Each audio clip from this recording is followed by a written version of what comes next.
Muy buenos días, les habla Simón Dugarte. Esta es una consulta para los estudiantes de Seminario 3. Mi nombre es Simón Dugarte, porque ya lo mencioné. Y bueno, vamos a ver cuáles son las dudas que tienen estos muchachos eh, sobre su proyecto.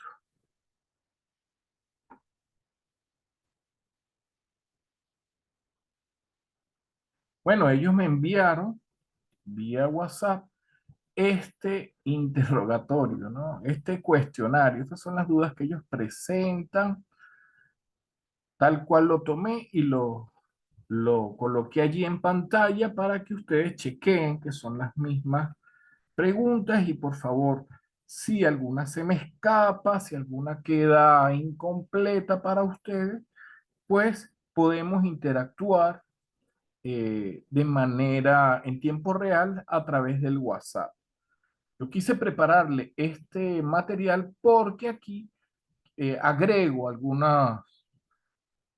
material que le puede servir a ustedes de soporte. Bueno, la primera que yo tomé como pregunta es los estudiantes de seminario. Tenemos algunas preguntas.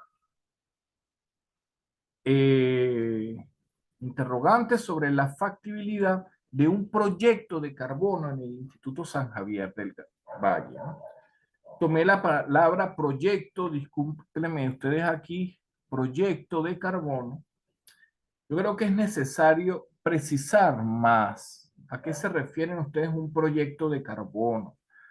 ¿Hacen relación a la huella de carbono, a la producción de carbono, a la fijación de carbono en biomasa, a un banco de carbono en el suelo, a los bonos de carbono? Nos van a dar algunos bonos de carbono por el trabajo, a la certificación de carbono, a la ordenación del territorio para la fijación de carbono. Entonces vean que el tema carbono ya es muy amplio.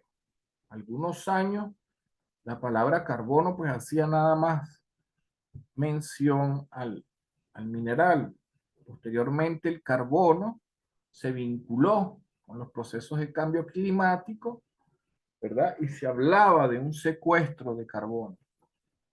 Entonces creo que hay que precisar más el título sobre lo que ustedes desean saber. ¿Existe un documento escrito donde tenga coordenadas de San Javier del Valle o en su defecto la cartografía donde se muestren los límites del lugar?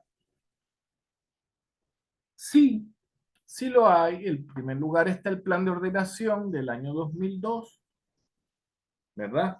Está el plan anual de aprovechamiento del año 2022. En la Facultad de Geografía se encuentran los mapas que se realizaron a partir de esta fotografía aérea del año 1974. Están a disposición a muchos de los estudiantes que están en seminario, ya pasaron por la materia de silvicultura de plantaciones y manejan eh, a ojo cerrado todo este material. Además,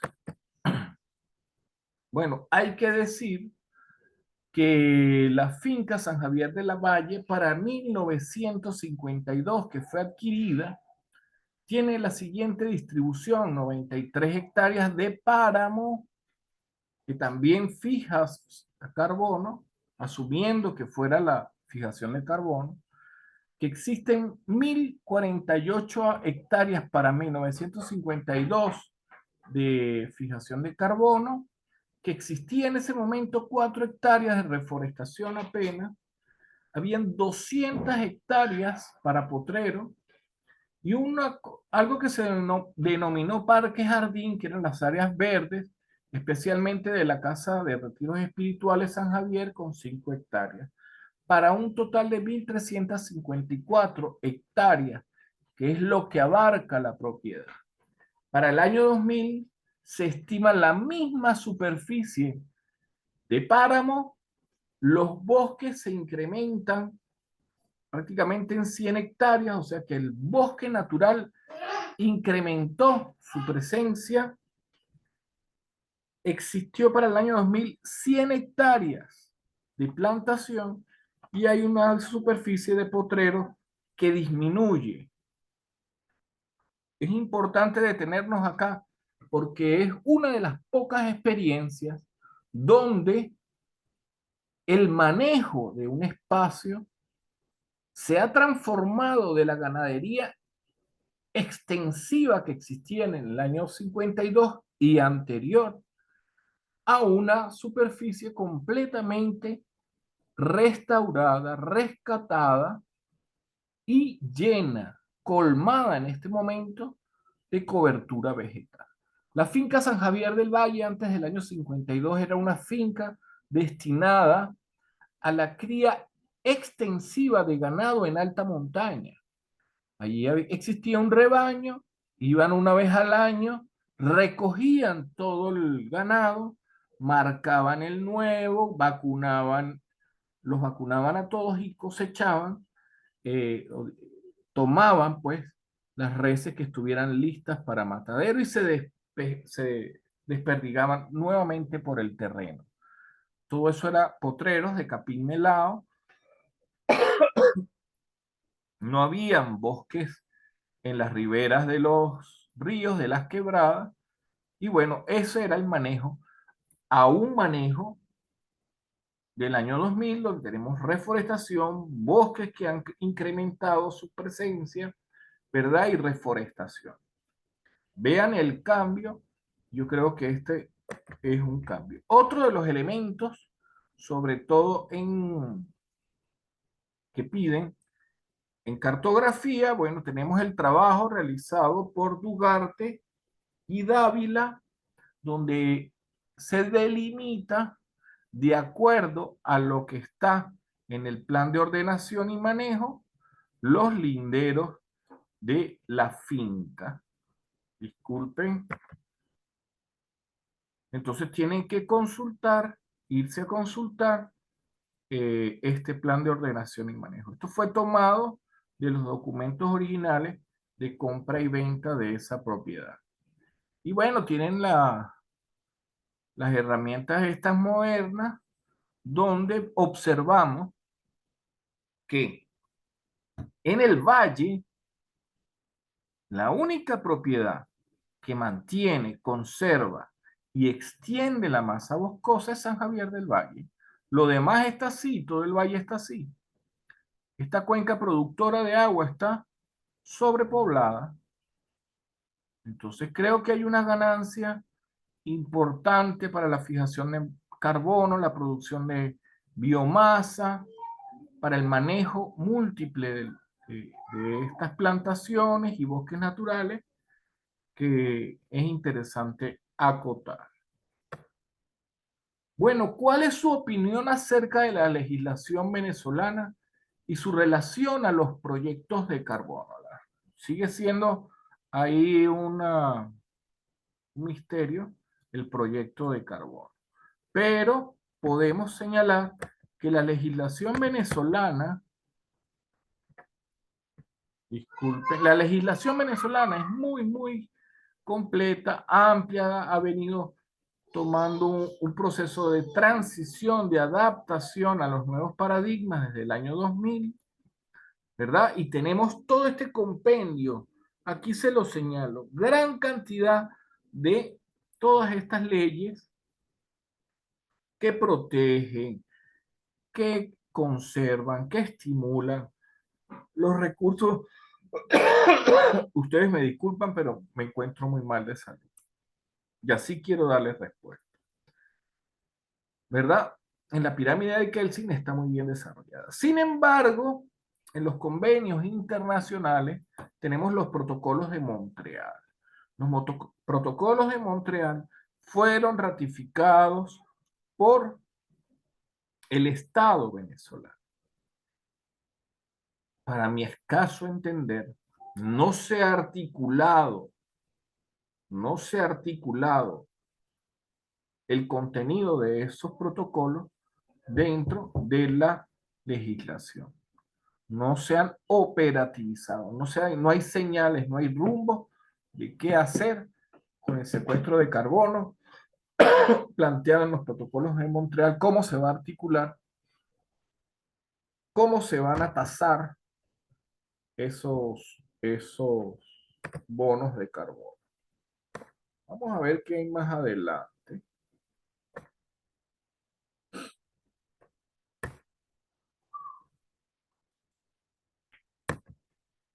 Ajá, tenemos aquí un ejemplo. Yo tuve la oportunidad de trabajar en Colombia en una prefactibilidad para una unidad de producción en el Bichada, Colombia.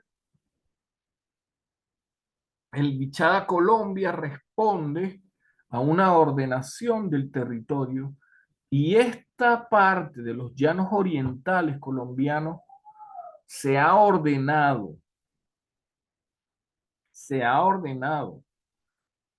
específicamente para el mercado de carbón. En torno al cambio climático, existen medidas de acción climática, existen leyes, explican cómo se debe incorporar la población de allí a este trabajo de cambio climático. Eh, existe una ley de bancos de hábitat solo para eso. No vamos a secuestrar carbono en la Plaza Bolívar, en el Pico Bolívar. No, hay una ordenación del territorio en función a la dinámica del carbono, ¿verdad? En el caso de Colombia, que viene de unos procesos de pacificación, los llaman bosques de paz, y consiste en la incorporación de la población a estas actividades de, de, de mercados de carbono. También legislan la restauración como proyectos licenciables. Poseen un plan nacional de adaptación al cambio climático. Es un plan, es una estrategia de Estado para asumir esto. Esto no es que yo te voy a transferir los bonos de carbono por una cuenta CELE, por allá escondido, que le lleguen acá. Esto tiene una estructura legal, ¿verdad? Se regulan los mercados de carbono y los territorios empoderados para la acción climática. Esto no es nada al azar, que yo sembré unos árboles por allá en Urao, en la laguna de Urao, y ellos van a y voy a cobrar por eso. No. Además, el Estado colombiano tasa con impuestos esos recursos que entran al país. Es algo que necesita una ordenación, no es algo al azar, no es lanzar dados por lanzarlo. Necesitamos entonces desarrollar esto, y esto lo tomo de mi documento de trabajo de la prefactibilidad para una producción en el sector Versalles, ya lo van a conocer, en Santa Rosalía, departamento del Bichada, Colombia. No tenemos esta estructura legal para ese dinamismo. A Colombia le costó 10 años desarrollarla. En 10 años desarrolló más de 400.000 hectáreas en el oriente de Colombia, de los llanos colombianos, eh, lo que a nosotros nos ha costado muchísimo desarrollar las 400.000 hectáreas en el oriente de nuestro país. Entonces, conclusión, no existe reglamento en la ley de bosques, por supuesto. Tenemos un vacío para la certificación de esto, de las tasas de carbono. ¿Cómo avalar las certificadoras externas? ¿O es que voy a traerme unos panas de Europa que me miren y que me aprueben? Eso tiene que estar normado, muchachos. No se dejen engañar. Todo eso pasa por un estamento legal para hacer la actividad legal.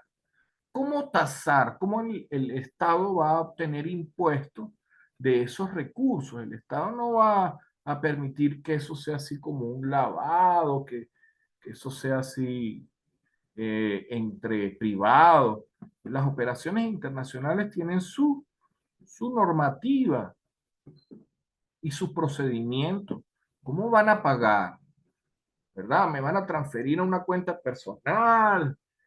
Eso no está muy claro en nuestro país y hay personas que están cayendo. De hecho, hay gente que ha hecho trabajos supuestamente para algunas organizaciones internacionales y no firman un recibo para la ACNUR, no firman un recibo para la ONU directamente.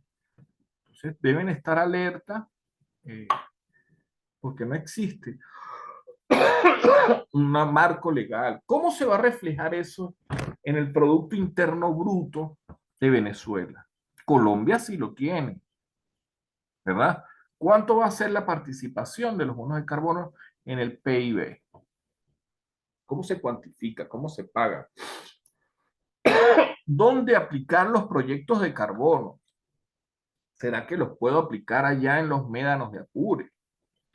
Entonces todo eso tiene que tener un estamento legal, técnico legal, que me indique. En la oportunidad de este documento de trabajo me tocó trabajar en estas plantaciones, ¿verdad? Y este es el área potencial, bueno, que ya se iniciaron los procesos de plantación con teca.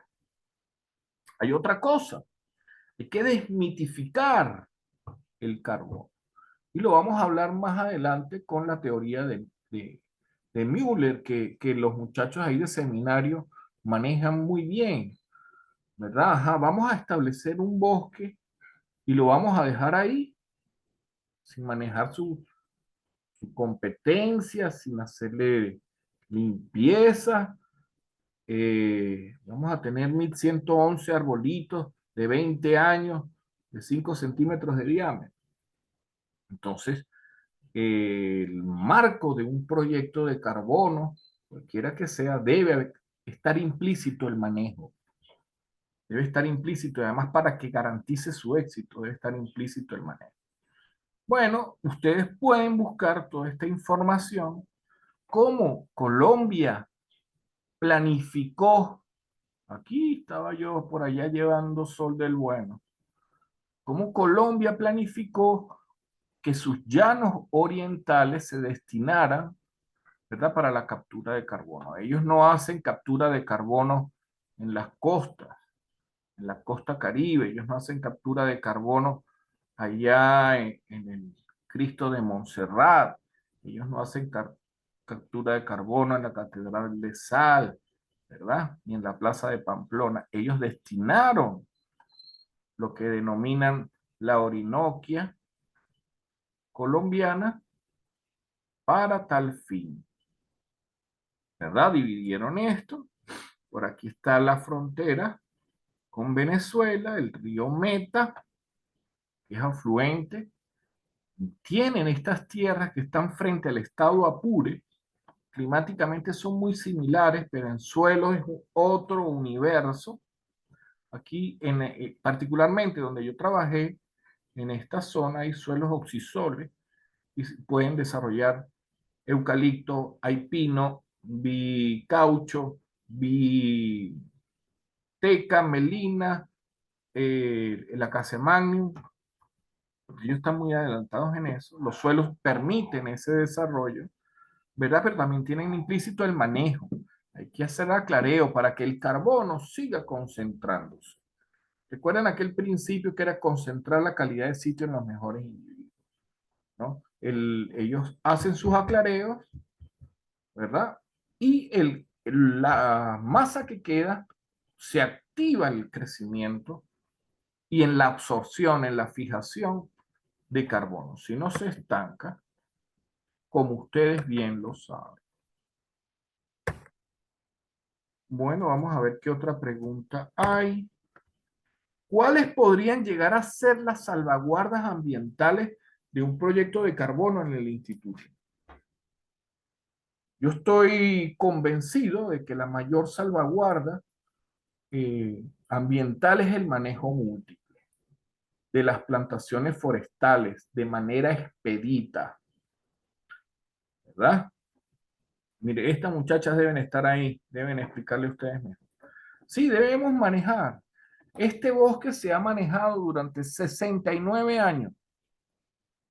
Tiene un manejo de 69 años y está.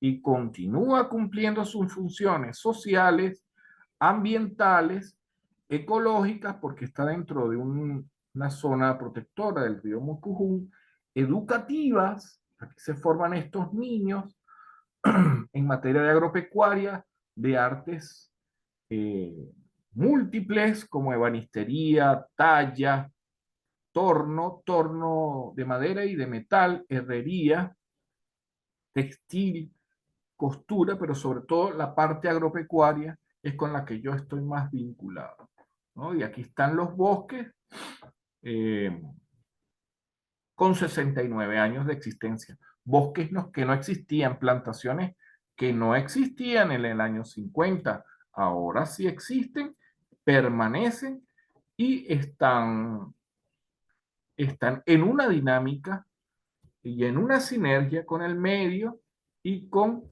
los objetivos sociales. Ese es el salvaguarda, el manejo múltiple y el fomento de las plantaciones, ¿verdad?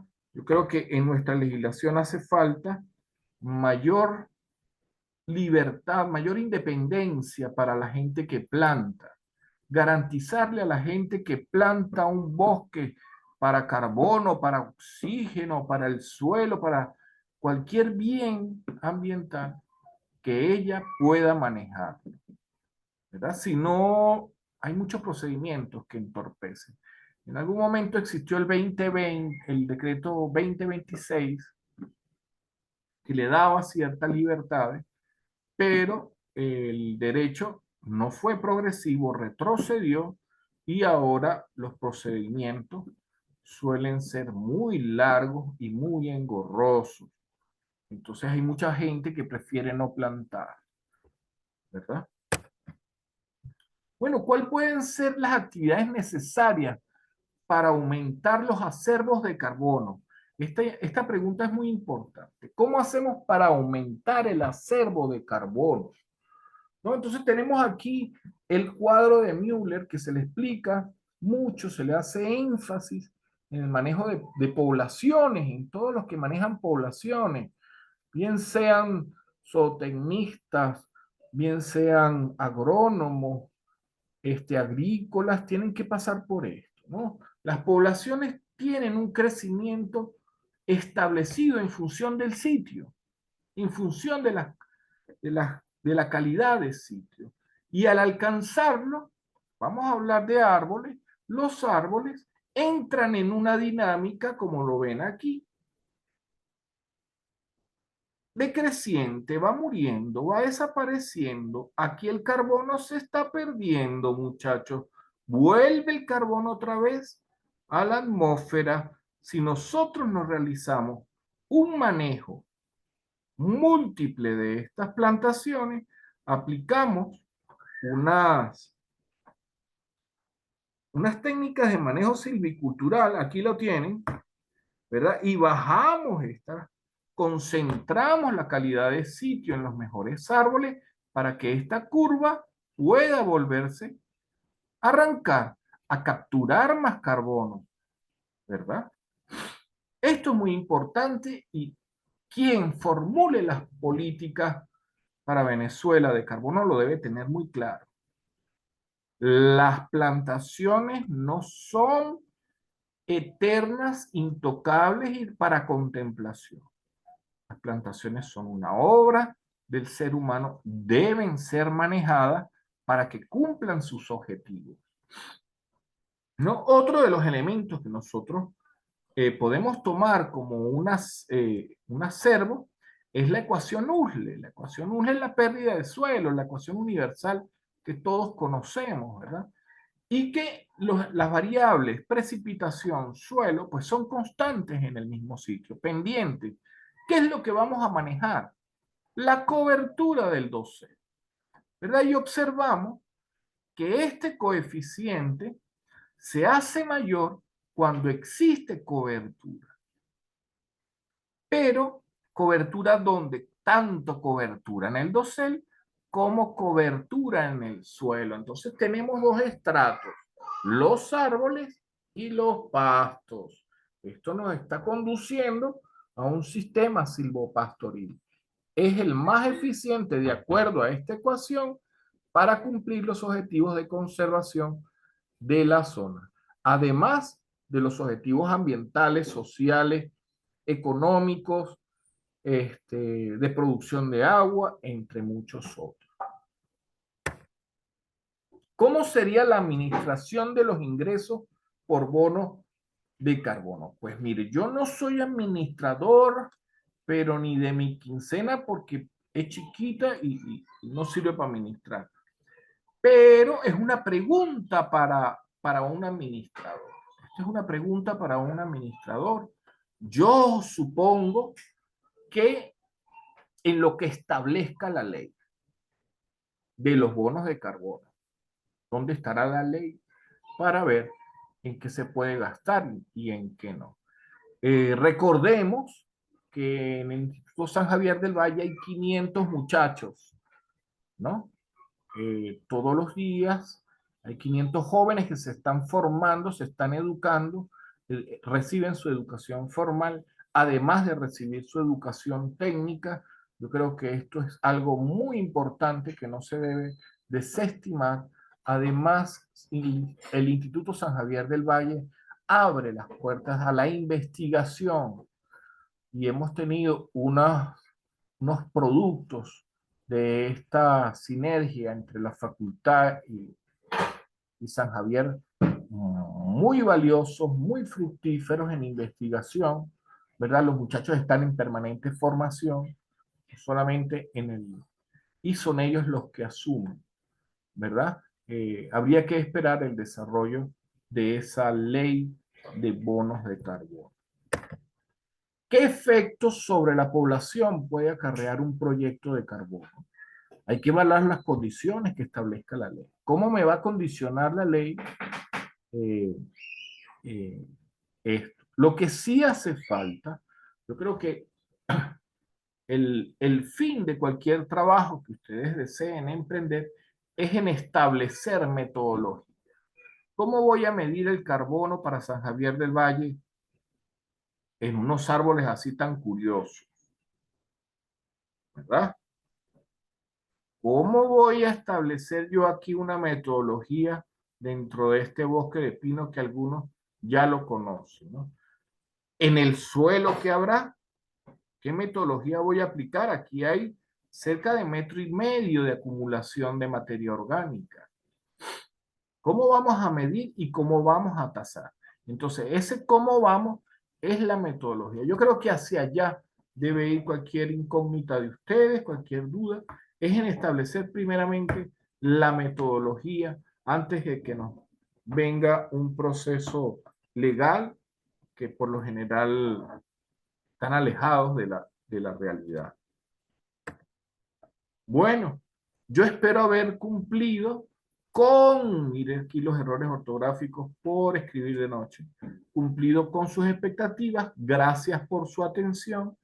Quiero darle una ayudita. Tienen que tomar en cuenta la formación San Javier, una formación geológica que condiciona el desarrollo de cualquier actividad dentro de la institución, ¿no? Y por último, les dejo este mensaje del padre José María Vela, ¿verdad? El bosque requiere hoy una atención tan grande como el cultivo más esmerado. Ay, el bosque es como un cultivo. Hay que regar, abonar, podar, entresacar, fumigar, prodigarle las demás atenciones, manejo silvicultural, que la vida vegetal necesita. Entonces, mientras dormimos y nos distraemos con otras preocupaciones inmediatas, él trabaja y atesora, capta carbono para devolvernos con creces su hermosura, paz y la gran prosperidad del futuro. En este caso, la, la existencia de la vida, de la civilización como la conocemos. Sería una victoria sobre la improvisación y la futilidad que fe y alegría pudiera en el porvenir sostener, dígame, en ese tiempo ya estaban hablando de sostenibilidad, buenos centros educativos con la producción de madera de algunos bosques que hayan plantado, cultivado e incrementado sus alumnos y maestros. Con este mensaje me despido y yo espero que haya sido de provecho para ustedes. Muchas gracias, muchachos, y hasta otra oportunidad.